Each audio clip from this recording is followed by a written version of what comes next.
नमस्कार साथियों, आज हम लेकर आए हैं एक ऐसी कहानी को जिसने आजादी से पहले ही गुलाम भारत में खड़ी कर दी करोड़ों की कंपनी और कई तरह के विवादों में रहने के बाद भी देश का नंबर 1 ब्रांड बन गई, जिसका इतिहास जुड़ा हुआ है महाराजा डूंगर सिंह जी से। जी हाँ, आज हम बात करेंगे 8वीं पास बिशन जी अग्रवाल के बारे में। तो आइए शुरुआत करते हैं।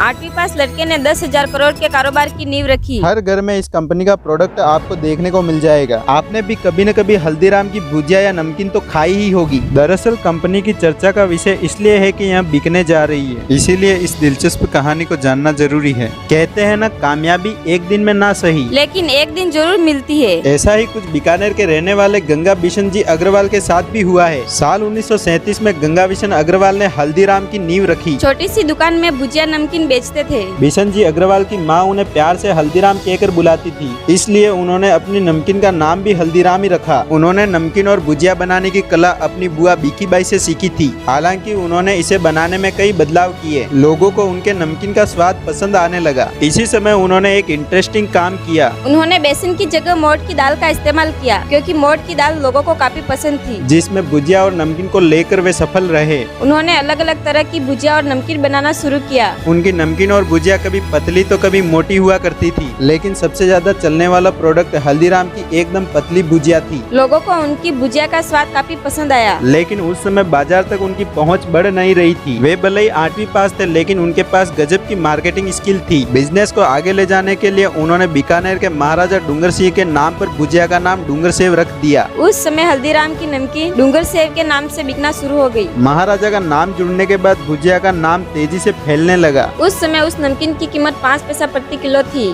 धीरे धीरे हल्दीराम की भुजिया और नमकीन बीकानेर में पॉपुलर होने लगी। साल 1941 तक हल्दीराम की नमकीन का स्वाद बीकानेर के आसपास तक फैल चुका था। हल्दीराम इसे पूरे देश में फैलाना चाहते थे। एक बार की बात है, वे कोलकाता के एक शादी में शामिल हुए। अपने साथ वो भुजिया और नमकीन लेकर गए थे। वहाँ पर उनकी भुजिया और नमकीन का स्वाद उनके रिश्तेदारों और दोस्तों को काफी पसंद आया। इसके बाद उन्होंने कोलकाता में दुकान खोलने का फैसला किया। इस तरह हल्दीराम की एक फ्रेंचाइजी कोलकाता में खुल गई और फिर कोलकाता के बाद नागपुर और फिर दिल्ली तक हल्दीराम पहुंच गया। इस तरह साल 1970 में नागपुर और साल 1982 में राजधानी दिल्ली में हल्दीराम के स्टोर खुले और आगे कारोबार जैसे जैसे बढ़ता गया, विवाद भी वैसे वैसे बढ़ते गए। हल्दीराम के बड़े बेटे सत्यनारायण ने पिता और भाई से अलग होकर कारोबार करने का फैसला किया, जिसके बाद से कारोबार में कई विवाद हुए। बेटे सत्यनारायण ने अलग होने के बाद हल्दीराम एंड सन्स नाम से अलग से दुकान की शुरुआत की, जिसके बाद हल्दीराम के पोते ने नागपुर में बिजनेस का दायरा बढ़ाया। नागपुर और साउथ में भी हल्दीराम का कारोबार फैलता गया। ग्राहकों तक पहुंचने के लिए कंपनी ने अपने कारोबार को 3 हिस्सों में बांट दिया। इस बंटवारे का मकसद अधिक से अधिक लोगों तक आसानी से पहुंचना था। दक्षिण और पूर्वी भारत के कारोबार को कोलकाता से हैंडल किया गया, जिसका नाम हल्दीराम भुजियावाला रखा गया। पश्चिमी भारत के कारोबार का कंट्रोल नागपुर के हल्दीराम फूड्स इंटरनेशनल से होता था